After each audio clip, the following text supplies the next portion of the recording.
السلام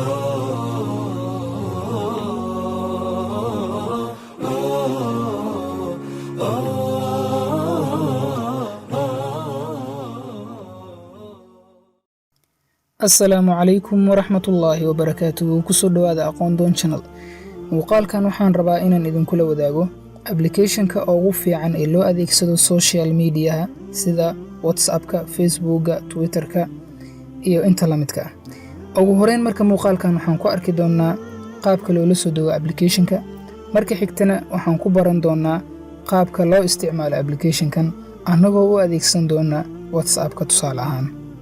balse waxaa xusid mudan haddii uu ku soo gaaro muuqaalkan inaad like saarto, share dhahdo si aad u gaarsiiso asxaabta kale. sidoo kale haddaad nagu cusub tahayna subscribe dheh oo taaba gambaleelka si aadan u seegin muuqaal walba cusub. aynu isla daawanno muuqaalka. ugu horeyn waxaan soo kicinaynaa Play Store-ka.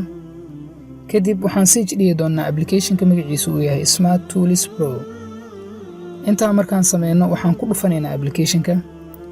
waxaad u baahan doontaa inaad download dhahdo, balse anigu hadda uma baahni waayo mar hore ayaan la soo degay application-ka.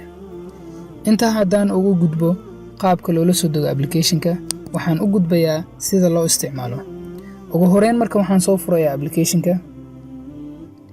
application-ka waxa uu ku soo kici doonaa feature-kan ama interface-kan, muuqaalkan ayuu yeelan doonaa application-ka markuu inoo soo kaco.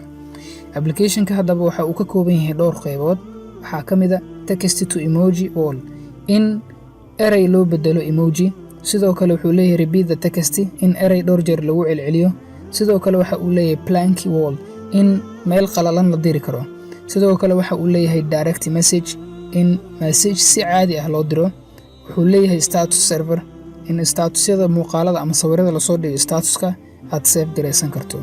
wuxuu leeyahay text play, in qoraalka aad ku ciyaari karto. ugu dambeynna wuxuu leeyahay stylish text wall.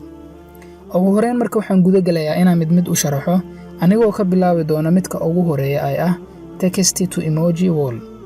intaa markaan sameyno waxaa inoo soo bixi doonta marka labadan qayb. qaybna waxaa ku qoran enter your text here, qaybna waxaa ku qoran enter only emoji here. ugu horeyn marka halkaa hore qaybta kore ama text box-ka ugu horeeya waxaan gelin doonaa qoraalkaan u baahannahay ama magaca u baahannahay inuu emoji ahaan inoo noqdo. tusaale ahaan marka waxaan leenahay Khalid. kadib waxaan imaanaynaa qaybta emojiga. waxaan ka dooranaynaa qaybta calaamadda wejiga u eg ama emojiga ah. waxaan ku dhufanayaa calaamadda. kadib waxaa inoo soo bixi doona emojiyada. midkaan rabna ayaan ka dooranaynaa. tusaale ahaan waxaan tegayaa qaybta kubadda. waxaan ku dhufanayaa kubaddaas. hadda marka waxaan leeyahay calaamaddaas generate-ka ah ama output-ka ayaan ku dhufanayaa. Khalid waxa uu inoogu qormi doonaa marka qaabkaas oo ah sida kubaddii oo kale. waxa uu noqday emoji kubad ahaan u samaysan. magacii ayaan waxaan ka sameynay kubad. tusaale ahaan waxaan ka dhigi karnaa weji, waxaan ka dhigi karnaa calaamadda lafka. qayb waxa doonta ayaa ka dhigan kartaa. intaa markaan dhahno hadda waxaan fiirinaynaa marka inaan la adeegsan karno bal WhatsApp-ka. waxaan imaanaynaa marka calaamadda koobiga ah. waan ku dhufanayaa. qoraalkii uu ii koobiyesmay. waxaan tegayaa marka WhatsApp-ka.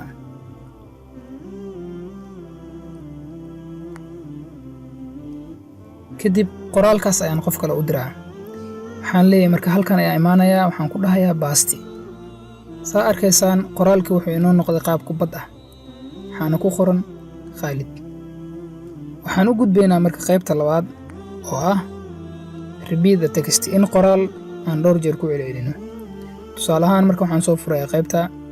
kadib waxaan ku qorayaa assalaamu calaykum. waxaan imaanayaa marka qaybta labaad ama sectionka labaad oo ah inta jeer aan celcelinayo assalaamu calaykum.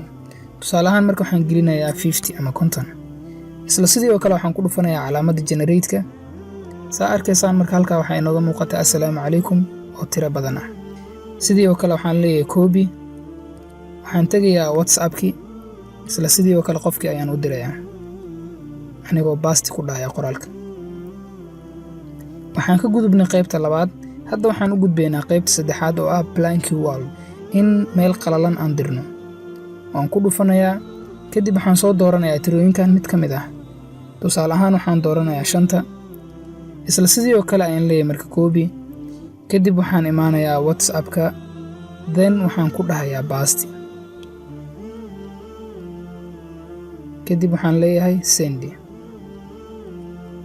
waxaan u gudbaynaa marka qaybta afraad oo ah direct message. qaybtan afraad marka waxaan diri doonaa message si direct ah annagoo adeegsan doona markaas WhatsApp-ka ama social media midkaan rabno. waxaan ku dhufanayaa direct message-ka.